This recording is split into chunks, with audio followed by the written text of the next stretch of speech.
Hello friends, welcome to just English classes. कैसे हो आप सभी फ्रेंड्स? आपको पता ही है कि हमारा जो टॉपिक चल रहा है वो फोर्साइट सागा, जॉन गाल्सवर्दी का एक बहुत ही इंपॉर्टेंट वर्क है जिनकी वजह से इनको नोबेल प्राइज़ मिला था 1932 में। तो इसको तो आपको पढ़ना बहुत ज़रूरी है। इसके कैरेक्टर आपको पता होने चाहिए, इसकी कहानी आपको पता होनी चाहिए। तो एक पार्ट मैं इसका अपलोड कर चुकी हूँ जिसमें हमने द मैन ऑफ प्रॉपर्टी पढ़ा, एक नॉवल, और दूसरा एक इंटरल्यूड हमने पढ़ा in Indian summer of a Forsyte. तो आज हम इससे आगे का कवर करने वाले हैं। ठीक है, आज ये पूरा हो जाएगा। तो शुरू करते हैं। इससे पहले आपसे रिक्वेस्ट है, प्लीज़ गाइस लाइक कीजिए। थोड़ा सा मुझे फीडबैक आपका मिले तो मैं और बेहतर कर पाऊँगी आपके लिए। तो लाइक कीजिए, अपने फ्रेंड्स को शेयर कीजिए, और प्लीज़ अगर नए हैं चैनल पे तो सब्सक्राइब करें, बेल आइकन प्रेस करें, और तब आगे वीडियो देखें। ठीक है, चलिए करते हैं गाइस। देखिए, जो आपको चीज़ें यहाँ पर गाइस मिलेंगी ना, आपको बहुत चीज़ें मिल सकती हैं हर जगह। मैं ये नहीं कह रही, बहुत चैनल पढ़ा रहे हैं, बट थोड़ा सा डिटेल्स अगर आप पढ़ें, प्रैक्टिस क्वेश्चन तो प्रैक्टिस सेट आप ले लीजिए, आप बहुत प्रैक्टिस कर सकते हो। लेकिन डिटेलिंग अगर आप पढ़ लेते हो तो बहुत सारे क्वेश्चन आपके खुद ब खुद तैयार हो जाते हैं, उनको प्रैक्टिस की ज़रूरत नहीं होती फिर। तो प्रैक्टिस सेट आप कर सकते हो, और बहुत सारे चैनल हैं जो केवल प्रैक्टिस सेट प्रोवाइड कर रहे हैं, तो वो तो आप खुद भी कर सकते हो। लेकिन डिटेल्स जो आप पढ़ते हो उसका आपको बहुत बेनिफिट होता है। तो ये हमने पढ़ लिया था in Indian summer of a Forsyte. अब हम ये नॉवल पढ़ेंगे इन चांसरी। तो इसमें आगे की कहानी है। हमने पढ़ लिया था कि जो ऑर्ड जोलियन थे, उन्होंने अपनी प्रॉपर्टी में थोड़ा सा हिस्सा आयरन के लिए भी रखा था, क्योंकि उन्होंने थोड़ा सा वार्म हार्टेड रही वो उनके लिए, उनसे मिलने चली जाती थी, उनकी थोड़ी केयर करती थी। तो बड़े आदमी के लिए यही थोड़ा सा एफर्ट उनको खुश कर देते हैं।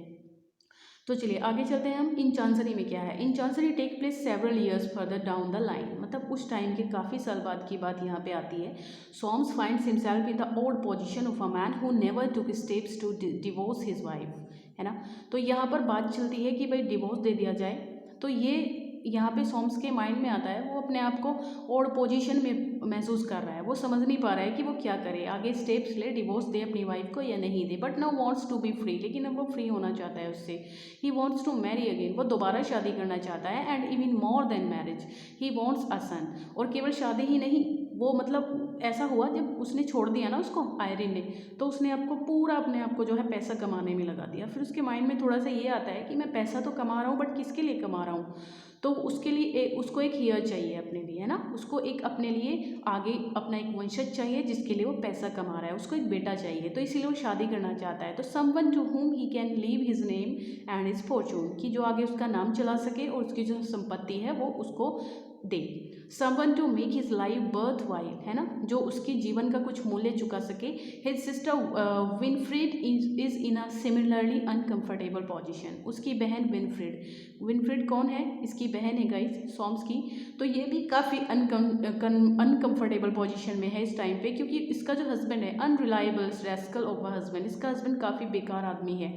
मॉन्टेग, क्या नाम है इसका? Montague Dartie has taken her pearls, उसके सारे मोती वगैरह गहने वगैरह ले करके वो कहाँ चला जाता है? Gone off a Buenos Aires with a dancer, Buenos Aires चला जाता है एक डांसर के साथ। शुड सी डिवोर्स हिम, क्या उसको उसे डिवोर्स देना चाहिए? तो वो भी इसी कंडीशन में है फिलहाल।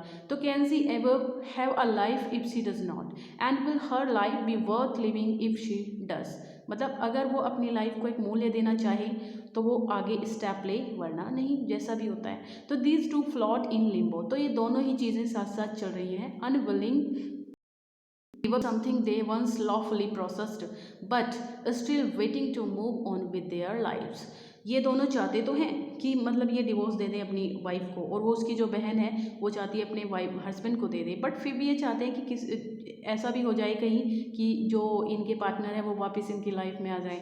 तो देखते हैं क्या रहता है आगे।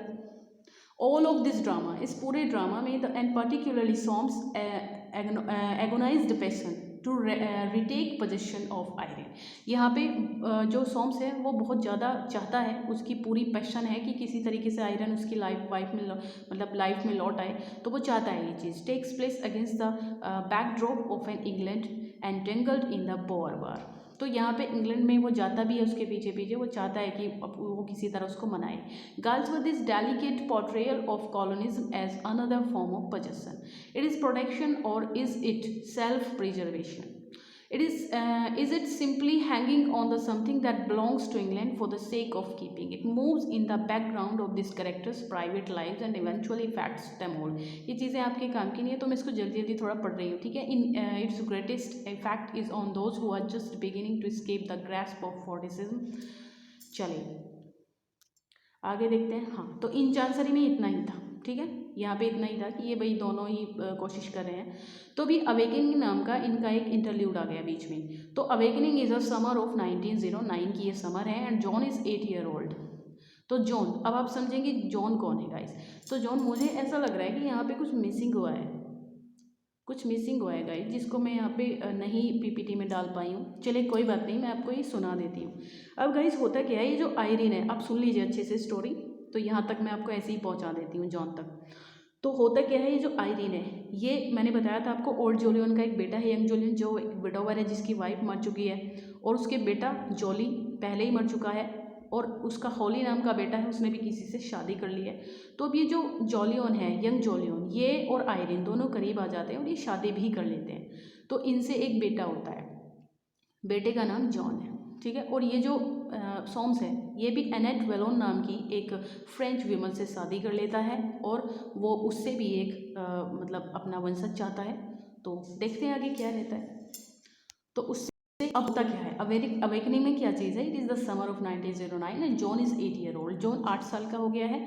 और जो उधर वो था ना सोम्स, उसको भी एक बेटी होती है ना, बेटी होती है. कंडीशन पहले ये रहती है कि मतलब बच्चे को बचाया जाए. जब प्रेग्नेंट डिलीवरी के टाइम पे जो उसकी वाइफ होती है एनेट वेलोन, उसका क्या रहता है कि या तो वो बचे या बच्चा बचे. डॉक्टर ऐसा वहाँ पे बोल रहे हैं, लेकिन जो सोम्स है वो कहते हैं कि बच्चे को बचाओ, बच्चों को प्रायोरिटी देता है वो. लेकिन दोनों फॉर्चुनेटली दोनों ही बच जाते हैं, बच्चा भी और माँ भी. लेकिन बेटी होती है, तो इस बात से थोड़ा खुश भी नहीं है, पर ठीक है, बेटी हुई है, चलो कोई बात नहीं, कुछ तो हो गया. तो he is an imaginative boy. तो ये जो जॉन है ना, फ्लर, उसका नाम क्या होता है, फ्लर नाम होता है उसका, आगे उसका जिक्र आएगा. तो he is an imaginative boy, ये एक काल्पनिक, इमेजिनेटिव है, मतलब बहुत कल्पनाशील है ये. Who vividly reads every story then he knows. वो हर स्टोरी जो वो जानता है उसके बारे में वो मनन करता रहता है, एक्ट करता है उसके लिए. He awakens to a sense of beauty. Beauty के प्रति वो काफ़ी अवेकन है, जागरूक है, specially to the beauty of his mother's face. और अपनी माँ से बहुत अफेक्टिव है वो, बहुत मतलब ज़्यादा अपनी माँ को मानता है. तो आगे क्या है कि एंड चर्म एंड ट्रैंक्विल स्पिरिट, बहुत अपनी रेस्पेक्ट करता है अपनी मॉम की.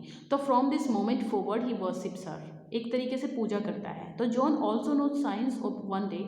जॉन्स में कुछ ऐसा भी नज़र आता है उसको, आयरिन को, कि एक दिन अपने पिता की तरह, क्योंकि पेंटर और आर्टिस्ट थे. कौन थे गाइस, जो ये यंग जोलियन थे, इसका जो पापा था वो एक पेंटर था, आर्टिस्ट था. तो इसमें भी थोड़ा थोड़ा साइन आयरन को नज़र आते हैं कि शायद ये भी बड़ा होकर पोएट बने अपने फादर की तरह, या पेंटर बने. अब आगे जिक्र है to late.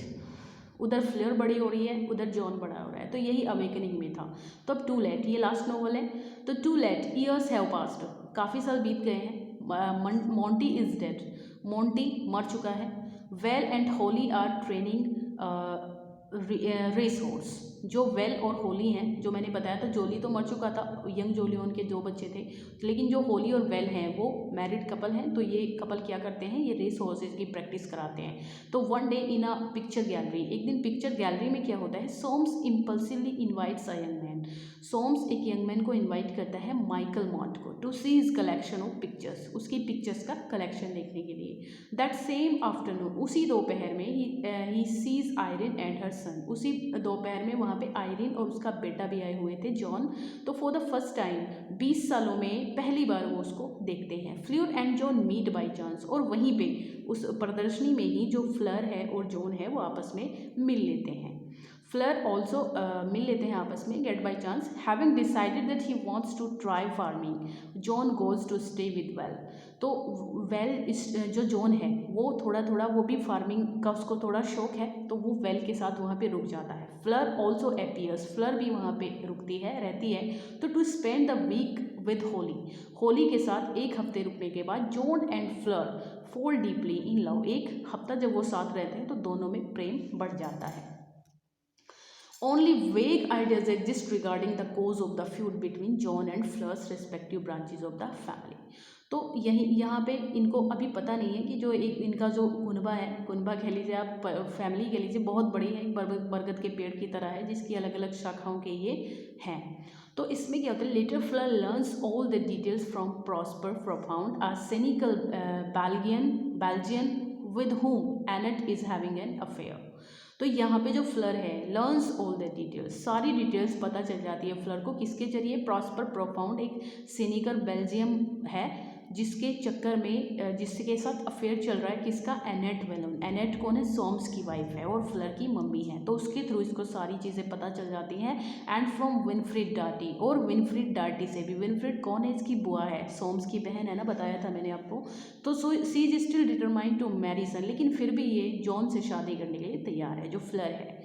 Michael Mont has received Soames permission to court Fleur. When Soames hears to the जो ये माइकल है, माइकल भी इसको पसंद करता है, माइकल नाम का जो ये लड़का है ये भी पसंद करता है, जो सोम्स के पास आया हुआ था ये भी फ्लर को पसंद करता है, और ये परमिशन मांगता है इससे, सोम्स से, वो मतलब उसमें उसको थोड़ा जाने पहचाने फ्लर को। तो when Soames hears the affair between Annette and Prosper, she does not deny it but promises there will be no scandal. तो जब सोम्स को पता चलता है थोड़ा सा एनेट एंड प्रॉस्पर के बारे में कि इनमें भी अफेयर चल रहा है, तो she does not deny it, तो ये वो मना नहीं करता फिर, it but promises there will be no scandal, लेकिन प्रॉमिस मांगता है कि कोई झगड़ा वगड़ा नहीं होना चाहिए। Fleur tries to persuade Jon, Fleur हर समय जॉन को परसुएड करने की कोशिश करती है और रिझाने की कोशिश करती है to have a hasty marriage, और चाहती है कि शादी कर ले जल्दी से। तो सी फेल्स बिकॉज, लेकिन वो इस चीज़ में फेल हो जाती है, असफल हो जाती है। क्यों हो जाती है, because young Jolyon reluctantly gives his son a letter, क्योंकि यंग जॉलियन जो था, उसका पापा था जॉन का, वो एक लेटर के जरिए सारी चीज़ें जॉन को बता देता है, किसके बारे में, सोम्स एंड आयरन के बारे में, कि जो सोम्स है वो, उसकी जो मम्मी है आयरन, वो पहले सोम्स की वाइफ हुआ करती थी, और उसने दूसरे जो चीज़ें भी हुई थी, बॉसनी वगैरह का जो केस हुआ था, और उसके बाद एनेट वाला उनसे शादी हुई, फ्लर हुई, तो सब चीज़ें वो उसको बता देता है। तो his decision becomes irrevocable when his father dies, तो उसका जो डिसीजन है फिर और ज़्यादा पक्का हो जाता है जब उसके डैड की मौत हो जाती है। यहाँ पे यंग जॉलियन की भी डेथ हो जाती है। He leaves England at once, एक बार तो वो इंग्लैंड छोड़ देता है, and goes to British Columbia, Columbia चला जाता है, Canada, where Irene joins him, और चली जाती है किसके, अपने बेटे जॉन के पीछे। फ्लर डिसअपॉइंटेड, फ्लर यहाँ पे निराश हो जाती है इस चीज़ से। तो मैरिज माइकल, क्योंकि जो फ्लर है ना वो थोड़ी जिद्दी है, वो अपने पापा की तरह जिद्दी है, जो उसके लाड़ प्यार ने उसको बिगाड़ दिया है फ्लर को, लेकिन जॉन थोड़ा सीरियस है। मैरिज माइकल, तो डिसअपॉइंट होकर के फ्लर किससे शादी कर लेती है, माइकल से। डिमोदी, सोम्स अंकल, जो टिमोदी है वो सोम्स का अंकल है, जो ओल्ड जोलियन का एक और भाई है टिमोदी फोसाइट, तो ये इसका अंकल है। Is the last of the old Forsyte brothers, ये ही बचा है केवल फिलहाल सारे फोसाइट ब्रदर्स में सबसे बड़ा। व्हेन ही डाई, जब ये मरता है तो सोम्स रियलाइज, सोम्स को ये महसूस होता है that the Forsyte age is past, कि फोसाइट एज पास हो गई है, तो its way of life is like an empty house, और उसका जो घर है, उसका जो जीवन है एक खाली घर की तरह हो गया है। दैट इज़ टू लेट, जो ऐसे ही रहना है। He feels lonely and old, वो बूढ़ा हो गया और अपने आप को बहुत अकेला महसूस करता है। तो यहीं पर गाइज ये हमारा नॉवल ख़त्म हो जाता है, फोरसाइट सागा। तो आई होप आपको कहानी बिल्कुल क्लियर समझ में आ गई होगी अच्छे से। और देखिए, कमेंट ज़रूर करें कि आपको कैसा लग रहा है पढ़ते समय, तो मुझे थोड़ा फीडबैक मिलेगा, है ना, रिक्वेस्ट है आपसे। तो कमेंट करें और शेयर करें, लाइक करें please. Thank you so much, bye bye, take care.